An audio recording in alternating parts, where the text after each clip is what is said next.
होली आने वाली है। सभी औरतों को बोल दो जरा सावधान रहें, और जितनी भी नई नवेली बहुएं हैं उन सबको उनके मायके भेज दो। अगर एक भी नई नवेली दुल्हन होली के समय यहाँ पर रही तो अनर्थ हो जाएगा। होली का त्योहार जैसे जैसे पास आ रहा था, गांव में दहशत का माहौल बढ़ता जा रहा था। नंदिनी के लिए भी एक रिश्ता आ रहा है दूसरे गांव से। अजय, जो भी रिश्ता देखा है ना वो सब होली के बाद।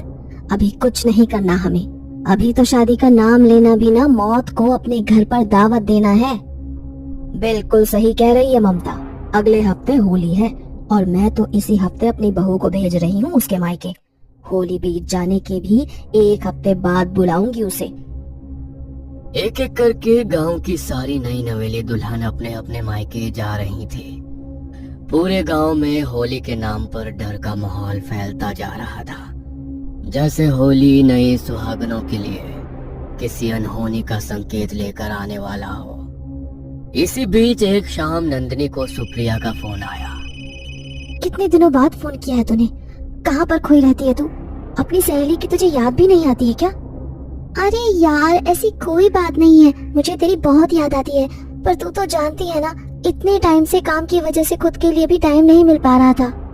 रहने दे, इतने भी क्या काम आ गए तुझे कि तू एक फोन तक नहीं कर सकती है समय निकाल कर। मैं तो बहुत नाराज हूँ तुझसे, सच्ची। अरे बाबा, अब गुस्सा मत हो मुझसे। तेरे लिए बहुत अच्छा गिफ्ट है, कुछ दिन में वो तेरे पास आ जाएगा और मुझे पूरा यकीन है कि उस गिफ्ट को देखकर तू अपनी सारी नाराजगी भूल जाएगी।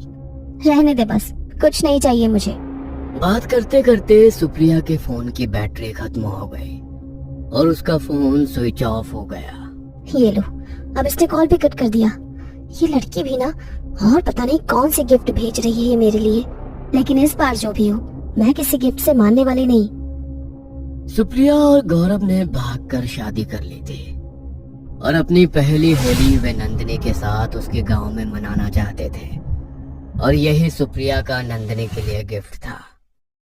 माँ, इस बार यहाँ पर ये मेरी आखिरी होली होगी।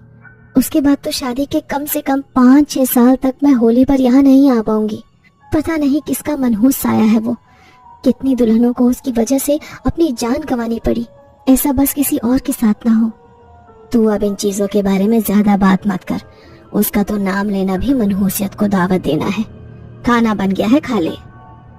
न जाने वो ऐसा कौन सा खतरा था जिससे सब बुरी तरह से डरे हुए थे।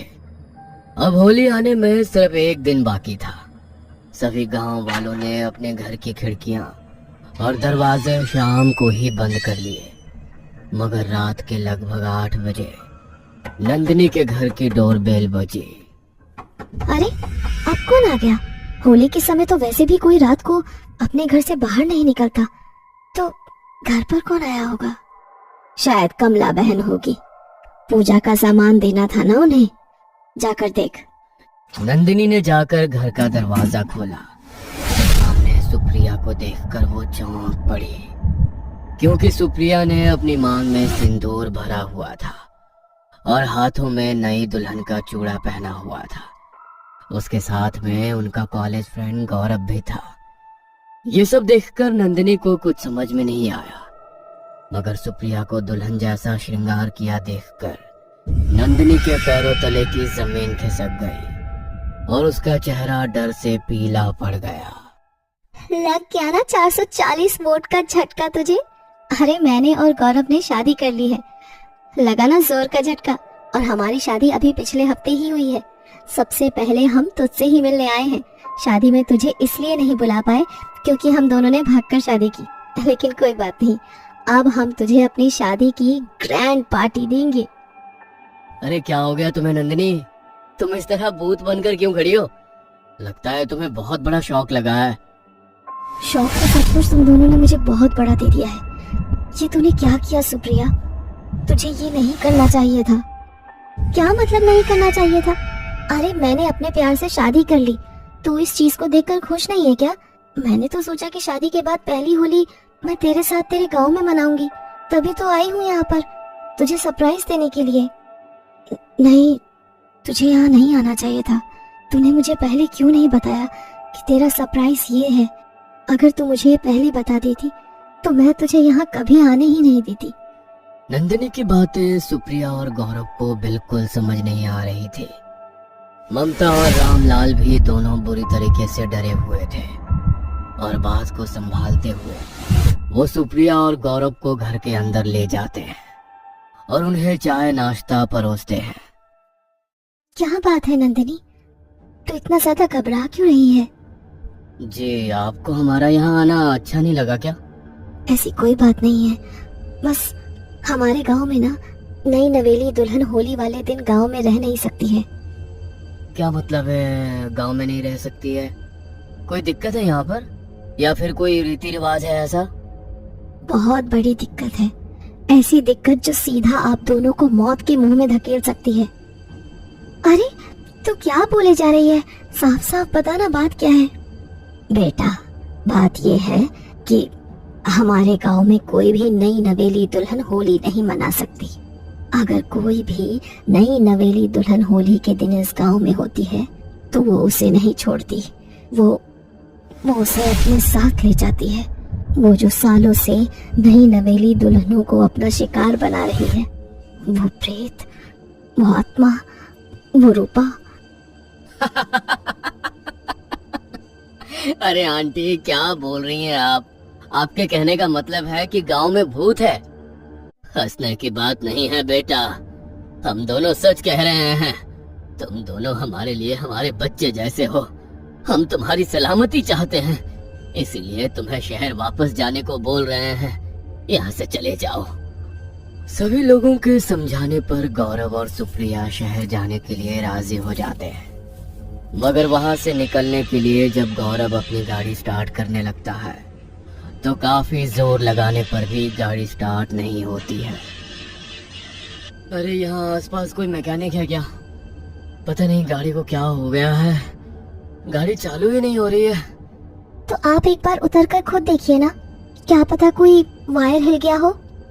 गौरव गाड़ी से उतरकर उसे अच्छे से चेक करता है, लेकिन गाड़ी में कोई खराबी उसे नजर नहीं आती है और लगातार कोशिश करने के बाद भी गाड़ी स्टार्ट होने का नाम ही नहीं लेती है।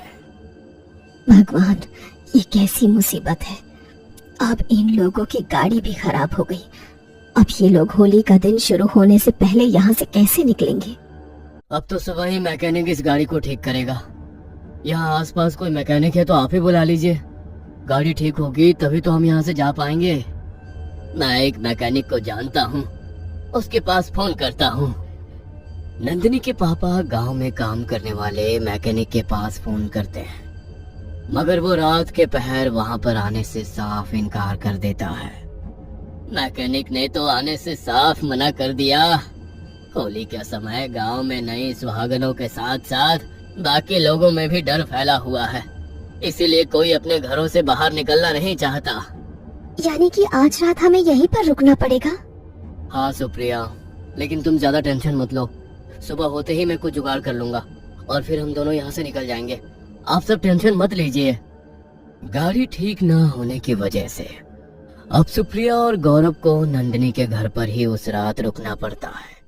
आधी रात को जब सभी लोग गहरी नींद में सोए थे, तभी गौरव के कानों में पायल की छम छम की आवाज आती है, जैसे उसके आसपास पायल पहने कोई घूम रहा हो।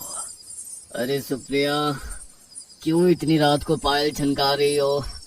बड़ी मुश्किल से तो आंख लगी है, अपने पैरों को हिलाना बंद कर दो प्लीज। इतना कहकर गौरव जैसे ही पलटकर अपनी दूसरी तरफ देखता है तो वहां सुप्रिया थी ही नहीं। ये देखकर वो हड़बड़ाकर नींद से उठता है। सुप्रिया कहाँ चली गई? सुप्रिया, सुप्रिया, कहाँ हो तुम सुप्रिया? गौरव उठकर सुप्रिया को इधर उधर देखने लगता है। तभी उसकी नजर खिड़की के बाहर जाती है और वो देखता है कि सुप्रिया एक पेड़ की तरफ नंगे पांव चलती जा रही है। सुप्रिया कहाँ जा रही हो?